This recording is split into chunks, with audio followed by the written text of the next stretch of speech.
what it is, man. Detroit versus everybody, man. Detroit, we rep the hardest, man. We gain the hardest. You know what it is, man. Detroit, CJ, holla at your boy when we get home. Don't forget to check out our sponsor, The Health Blaze, at thehellblaze.com. 100% all natural products from lotions, soaps, foot soaks, bath bombs, and much, much more. Use the promo code Goodfella1Boxing. Tell them your boy CJ Goodfella sent you. Get 18% off. We out. All right, Bob Arum is at it again. He fires back at Eddie Hearn, which says that Eddie says that the WBC should cancel Wilder Fury 3 if it's pushed back to February and make Dillian Whyte and Fury because they have a deadline to make for Dillian Whyte to get his mandatory shot. But let's talk about everything that Bob Arum told Talk Sports, and I'll put that article link, or you can find it. It's on Twitter. Check out Michael Benson page. So let's get to it. Make sure you hit that subscribe button, bell icon button. Check out our heavyweight boxing talk playlist. And he basically says that nobody wants to see Dillian Whyte. Nobody know Dillian Whyte. Don't care about the Usyk WBO mandatory. Nobody cares. They want to see Wilder and Joshua. Joshua and Tyson Fury. That's the fight people want to see. And I ain't knocking them for that. You know, people do want to see that fight on both sides of the pond. And he basically just fired back at Eddie Hearn saying that Wilder and Fury 3 should be canceled if it get postponed to February, because Dillian Whyte in WBC has a deadline in February and he's supposed to get his shot by then. But to be honest, Dillian Whyte's fought once in the United States on an Ndango Crawford undercard, and I bet you your average hardcore boxing fan, especially your casual or anybody in between, didn't know that. I forget because he's supposed to fight Michael Grant at one point, and then they switched the opponents to Malcolm Tan or whatever it was. But people don't know Dillian Whyte, you know, and I can care less. Dillian Whyte got, you know, he had the opportunity to bypass every title eliminator, Dominic Breazeale, Luis Ortiz a couple of times. He chose to fight Lucas Brown, Joseph Parker, Derek Chisora. That's on him. Nobody cares about Dillian Whyte. But you know what? Deontay Wilder should have just knocked out Dillian Whyte to send a message to the people in the UK. It may have been in the United States or in the UK. And that's on him. We wouldn't be dealing with Dillian Whyte if Deontay Wilder team knew what the fuck they was doing. And then what they should have been doing was knocking out Dillian Whyte. It was no point to hold Dillian Whyte responsible for Anthony Joshua not wanting to fight him. If anything, that's knocking out Dillian Whyte in the UK or knocking him out, you know, on Sky TV or in the United States. That would have sent a bigger message, and that would have kind of forced the people in the UK to like, AJ, you need to handle Deontay Wilder. But Wilder team don't look at that. Al Heyman takes shit personal. You can see that with Gary Russell Jr. You can see it with Bob Arum and some points with the WBO. It ain't that he just see green all the time. Sometimes he see personal business, and they took it personal with Eddie Hearn and them jobbing around with Anthony Joshua. But you can't mix personal with business all the time. When you mix it, this is what you get. You get beat up by, you know, Tyson Fury 2 times, and then, you know, you in a trilogy where you get 40 and he gets 60. That's the problem. You know, when you trying so hard to keep up with the Joneses, aka Anthony Joshua, you know, you put a bad deal in place where where Fury get 50-50 in the first fight, 50-50 in the second fight.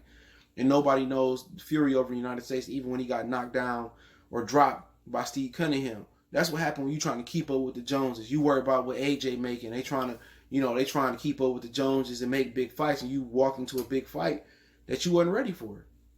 The one person that had the worst style for you, even worse than Vladimir, Vitaly, Anthony Joshua himself, was Tyson Fury.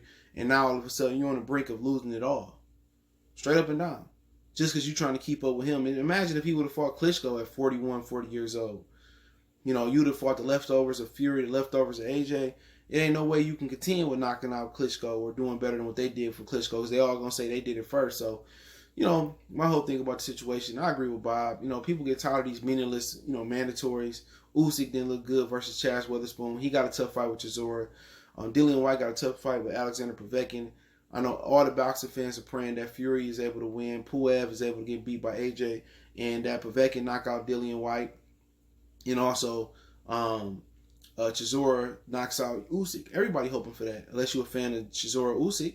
People want to see Fury and AJ fight. I personally don't care about that fight. That's a UK fight, but it will be a colossal fight if, you know, Fury, you know, get down and beat Deontay Wilder again, and if AJ look good versus Puev, that's a good fight to go down in the UK, especially if they can get Tyson Fury his license back. But as far as being here in the United States, I don't think there's peak interest from any casual fans for that fight. But once again, they do it outside the country. There will be your hardcore heavyweight boxing fans. My boy Mr. Boxing Today, who's still holding down, shout out to him.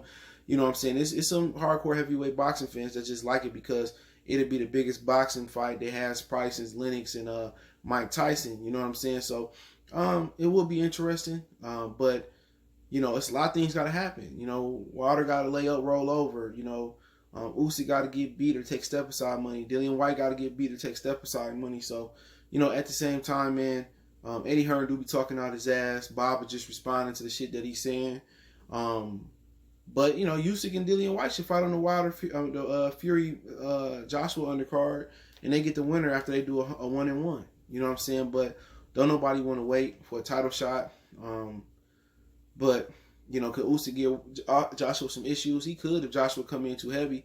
If Joshua continue to take Klitschko advice and, you know, come in and box fleet of foot and be on his toes, that's going to be a difficult fight for Tyson, for Usyk. And, you know, for Dillian Whyte, could he beat Tyson Fury? I mean, he been in the gym with him a lot.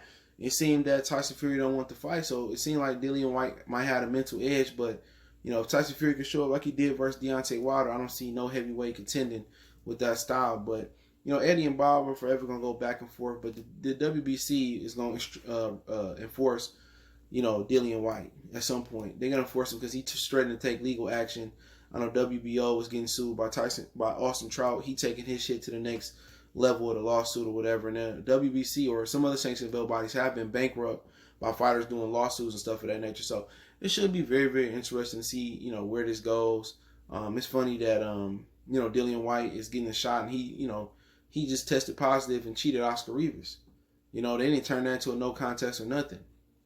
You know, but like I said before, Dillian Whyte, he may not beat Povetkin. I hope Povetkin knock his ass out. Usyk, you know, Chisora, that's a tough fight for him. But if Usyk, you know, is acclimated at heavyweight and he step his game up, he should be able to win. But if he still struggle with Chisora, you know what I'm saying, he don't deserve no shot. Just like Dillian Whyte struggled with Chisora. But, you know, they going to go back and forth in the media. Eddie Hearn going back and forth with an old man and Bob Arum. And, you know, hopefully they're able to kind of make the fight happen. But, you know, there's too much money to be made and lost with Wilder and Fury 3. So they got to push it back as far as they need to push it back to have fans in the stands. They're going to do it, and the WBC has already signed off on it. So Dillian Whyte going to have to continue to wait. Like I said, Eddie Hearn said they did they could do 1.5 or 2 million buys between Dillian Whyte and Tyson Fury.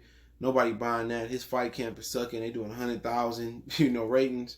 So, you know, at the end of the day, I think AJ is the one that he won. But Bob also said that if Eddie Hearn wants to take food off AJ plate and take money out of his pocket because he wanted Dillian Whyte to get his shot, so be it.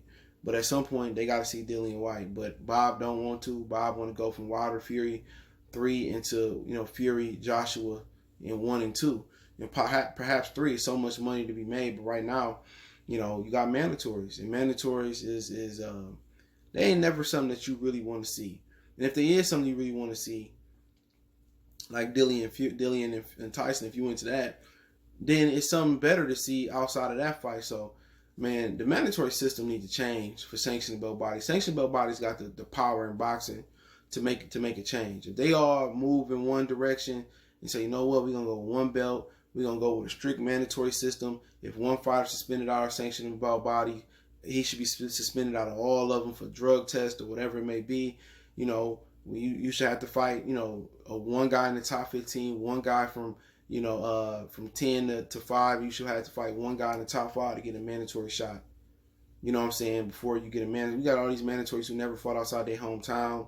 All these mandatories we never heard of. It's just a bad look. You know what I'm saying? Seeing Carlos Ocampo fight Errol Spence and everybody fill out that arena to see Errol Spence fight at the Frisco Star, and Errol Spence touch him on the body, he go to sleep. You know what? You know, nobody came to see, you know, Errol Spence in a non-competitive fight, not even semi-competitive fight. You know, nobody want to see that. You know, we want to see competitive fights. We want the best fight. So it ain't our fault that Dillian Whyte didn't take his 2 title eliminators or fight Ortiz or fight, you know, Dominic Brazil. He chose to fight Andy Ruiz, Lucas Brown, and Derek Chisora a second time. That's not our fault. That's on Dillian Whyte punk ass. You feel what I'm saying? So, hey, it is what it is, man. Let me know what you guys think. It's on Talksports.com where you can check out Michael Benson page on Twitter. He just linked the interview there. So I read it from Bob Arum. But, hey, it is what it is. If we got to go through mandatories, it might be the perfect time. It may not be no fans allowed, you know, in the 2021. So Tyson Fury might have to fight Dillian Whyte and take an interim fight before fighting Wilder in the Trilogy. You know, AJ might have to fight Usyk, you know, with limited fans. You know, people just assume that this virus is going to leave once 2020 is over with. And I'm here to tell you that may not be true. We may not have fans in the stands next fall or next summer or next spring or next winter. You know, it might be a year or two before this shit is completely over with. But hey, let me know what you guys think. Don't forget to check out our heavyweight boxing playlist. Don't forget we on Facebook, Instagram, Twitter. You can reach out if you got business questions, inquiry, sponsorship, video requests. All my social media links in the description. Want to make a donation to the channel? Cash App, PayPal there. One time for the one time. We gone.